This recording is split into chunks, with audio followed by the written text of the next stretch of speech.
ሰላም ለእናንተ ይሁን። ዛሬ ላካፍላችሁ የፈለግኩት ክፍል እንዴት አድርገን ነው መጽሐፍ ቅዱስን የምናጠና? ለምንድን ነው የምናጠናው?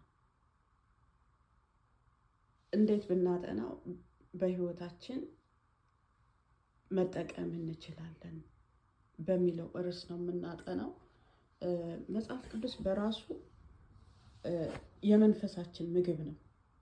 ልክ ስጋችንን አሁን ለምሳሌ ባንበላ ባንጠጣ እንሞታለን። መንፈሳዊ ህይወታችንም እንደዛው ነው።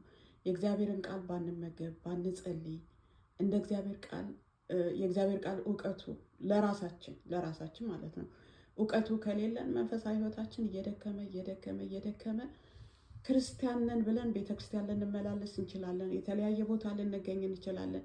መንፈሳዊ ነገሮች ባሉበት ቦታ ሁሉ አንደኛ ሆነን ልንሰለፍ እንችላለን። ግን መንፈሳዊ ህይወታችን የሞተ ነው የሚሆነው።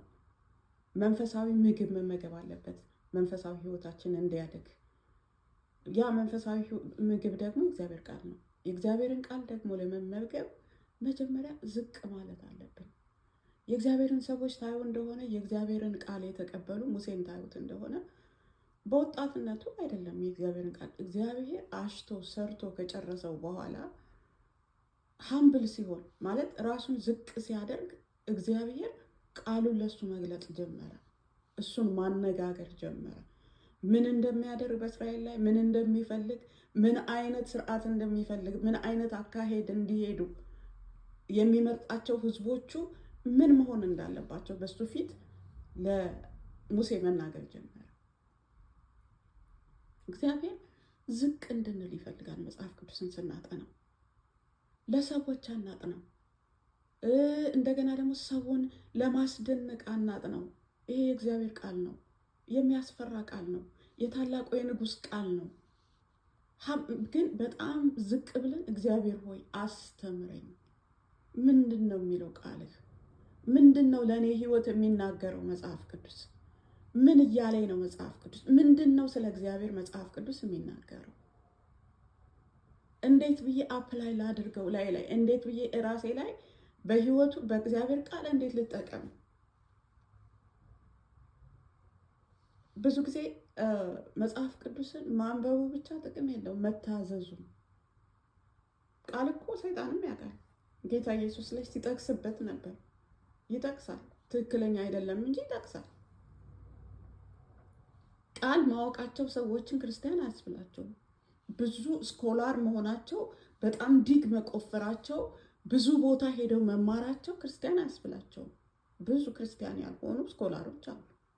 ብዙ ክርስቲያን ያልሆኑ መጽሐፍ ቅዱስን አበጥረው ያጠኑ፣ በቃ ሪሰርች ያደረጉ ሰዎች አሉ። ግን ለመዳን አልሆነላቸው፣ ለመለወጥ አልሆነላቸው፣ ክርስቶስን ለመምሰል አልጠቀማቸውም። እንዲጠቅመን ካስፈለገ እኛ ዝቅ ማለት አለብን። በቃ መጽሐፍ ቅዱስን በእኔና በእናንተ ማንነት ልናጠናው አንችልም። የእግዚአብሔር እርዳታ ያስፈልገናል። እግዚአብሔር እንድንጠማው እንድንራበው ሊያደርገን ያስፈልጋል። ብዙ ጊዜ መጽሐፍ ቅዱስን አዋቂ ለመሆን ማጥናት ይቻላል። ቃሉን እያደበላለቁ እየበታተኑ በማይሆን መንገድ እየተረጎሙ ማጥናት ይቻላል። ቃሉ ማይለውን እያናገሩ ማጥናት ይቻላል። ግን ይሄ ሁሉ ነገር ደግሞ ወደ ፍርድ እንደሚያመጣን እንወቅ። ስለምንናገራት እያንዳንዷ ቃል በእግዚአብሔር ፊት ለፍርድ እንደምታመጣ መጽሐፍ ቅዱስ ይናገራል። እንደውም የባሰ ፍርድ እንዳይቀበሉ ብዙዎች አስተማሪ አይሆኑ ይላል። መጽሐፍ ቅዱስን የምናጠናው ለህይወታችን ነው። ለነከሌ አንስማ ወገኖች፣ ፍርድ አለበት። መጽሐፍ ቅዱስን ስናጠናው ለእኔ ምንድን ነው እግዚአብሔር እያለኝ ያለ? ምንድን ነው ከዚህ ውስጥ የምማረው? ምንድን ነው እግዚአብሔር እንድሰማው የፈለገው ነገር? እግዚአብሔር ሙሴን ሲናገረው ሂድና እስራኤልን ነፃ አውጣ ነው ያለው አይደል? በቃ ትእዛዝ ነው የነገረው። እግዚአብሔር መናገር ይፈልጋል። እኛ ማዳመጥ ከፈለግን፣ እኛ በትህትና በፊቱ መቅረብ ከፈለግን፣ እኛ ታላቅነቱን አይተን እግዚአብሔር ትልቅ መሆኑን ተመልክተን በፊቱ የምንደፋ ከሆነ እግዚአብሔር መናገር ይጀምራል። መጽሐፍ ቅዱስ የከበረ መጽሐፍ ነው። ዝም ብለን ራንደምሊ የምናነበው አይደለም። በቃ ብድግ አድርገን መጽሐፍ ቅዱስ ላንብብ ብለን የምናነበው አይደለም። እግዚአብሔር ፊት በመውደቅ ነው። ብዙ ጊዜ መጽሐፍ ቅዱስን ለምን እናጠነዋለን? በእግዚአብሔር ዓላማና ፐርፐዝ ለመኖር ነው። እግዚአብሔር ዓላማ አለው፣ እንድንኖርበት ያሰመረልን መስመር አለ። በዚህ መንገድ ልጄ ኑሪ ብሎ የፈቀደው አለ። በዛ መንገድ እንድንኖርለት እግዚአብሔር መጽሐፍ ቅዱስን ሰጥቶናል። እዛ ጋር ዓላማ አለው። የሰው ልጆች ከእሱ ጋር ምን አይነት ግንኙነት ማድረግ እንዳለባቸው ታዩ እንደሆነ አዳምና ሔዋንን በኤደን ገነት ሲያስቀምጣቸው ይሄንን አድርጉ፣ ይሄን አታድርጉ ብሏቸዋል። አታድርጉ የተባሉትን ስላደረጉ ነው አይደል የወደቁ። ዛሬም በህይወታችን እግዚአብሔር አድርጉ የሚለን ነገር አለ፣ አታድርጉ የሚሉት ነገር አለ። ያንን ለማወቅ መጽሐፍ ቅዱስ ማንበብ አለብን። እንዴት ነው እዚህ ምድር ላይ መስሪያ ቤታችን ውስጥ እንዴት ነው መኖር ያለብን? እንዴት ነው ለመንግስት መሆን ያለብን? እንዴት ነው ከጓደኞቻችን ጋር መሆን ያለብን? መጽሐፍ ቅዱስ ሙሉ የሆነ መልስ አለው። ያንን ለማግኘት እናጠናለን። ዝም ብለን ራንደምሊ መጽሐፍ ቅዱስን የሆነችን ስክሪፕቸር ወስደን ማለት ነው እንዲህ ይላል። በጣም ከምወደው ከምከታተለው ሰውዬ የሰማሁትን ልንገራችሁ። ምን አለ? ነገር ሁሉ ለበጎ እንዲደረግ ይህን እናውቃለን፣ ወይም ደግሞ እግዚአብሔር እንደ ሀሳቡ ለተጠሩት ነገር ሁሉ ለበጎ ነው። እነ ጳውሎስ እኮ በብዙ መከራ እያለፉ ነው ያን ጥቅስ የጻፉት። እስር ቤት እየገቡ አውዱና እኛ የምንወስደው ያችን የምንወዳትን ጥቅስ እየወሰድ ዝም ብለን ነው። እንደሱ አይልም መጽሐፍ ቅዱስ። በመከራ ውስጥ እያለፉ ነው አባቶቻችን ሁልጊዜ በጌታ ደስ ይበላችሁ ሲሉ የት ሆነው ነው? እስር ቤት ሆነው ነው። ሁልጊዜ በጌታ ደስም በማይሆን ሁኔታ በጌታ ደስ ይበላችሁ። መጽሐፍ ቅዱስን እውነቱን ይዘን ነው የምንቆም። መከራም ሲመጣ ፈተናም ሲመጣ ደስ ማይሉ ቀኖችም ሲመጡ በእግዚአብሔር እንደሰት ነው። ስለዚህ መጽሐፍ ቅዱስ ስናጠና የማይለውን አናናግረው አይልም። የማይለው ነገር እኛ ስላናገር ነው ይሆናል ማለት አይደለም። መጽሐፍ ቅዱስ ራሱን ነው የሚተረጉመው።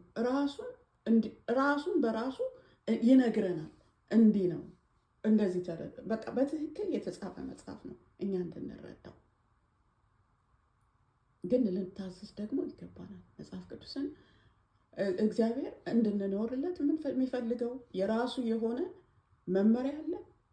ታዩ እንደሆነ ዘጸአት ላይ ኢያሱ ሙሴን ና ብሎ ወደ ተራራው ከወሰደው በኋላ እግዚአብሔር 10ሩን ትእዛዛት ጻፈለት። ብዙ ህግጋትን ሰጠው። ብዙ ህግጋት። አሁን እኔ ሳየው አንዳንዴ በአሜሪካን ሀገር በኮርት ሲስተም የሚጠቀሙት ህግ ማጆሪቲው ከመጽሐፍ ቅዱስ የተወሰደ ነው። ማጆሪቲ እና እግዚአብሔር ህግጋትን ሰጥቶናል፣ እንዴት እንደምንኖር ምን ማድረግ እንዳለብን። ግን ስናነበው ነው የምናነበው፣ ሀምብል ሆነን ነው። ለራሳችን ነው ማንበብ ያለብን፣ ለሌላ ሰው አይደለም። ስለዚህ ስናጠና በእግዚአብሔር ፊት ተዋርደን እንምጣ። ጌታ ሆይ ባሪያህ ይሰማል፣ ተናገር፣ አስተምረኝ፣ ይህን የቃልህን እውቀት ግለጥልኝ። እንደገና እንዳንረሳው ደግሞ አሁን ለምሳሌ መጽሐፍ ቅዱስ በምናጠናበት ሰዓት እንዳንረሳው ኖቶችን መውሰድ ጥሩ ነው። ኖቶቹን ጽፈን ይዘን ከዛ ኖቶቹን ማንበብ እዛ ውስጥ ደግሞ በጣም ውስጣችንን የነካውን ቃል መውሰድ፣ ቃሉን ማንበብ፣ ማሰላሰል። ይህንን ነው ጌታ ያለኝ ዛሬ ብለን ማሰብ። ያ ሲሆን በውስጣችን እየታተመ በውስጣችን እየተቀመጠ ይሄዳል። እግዚአብሔር ይባርካችሁ። ይሄንን ጌታ ነው ያስተማረኝን ያው አካፍያችኋለሁ። ከጠቀማችሁ ተጠቀሙበት። ጌታ ይባርካችሁ።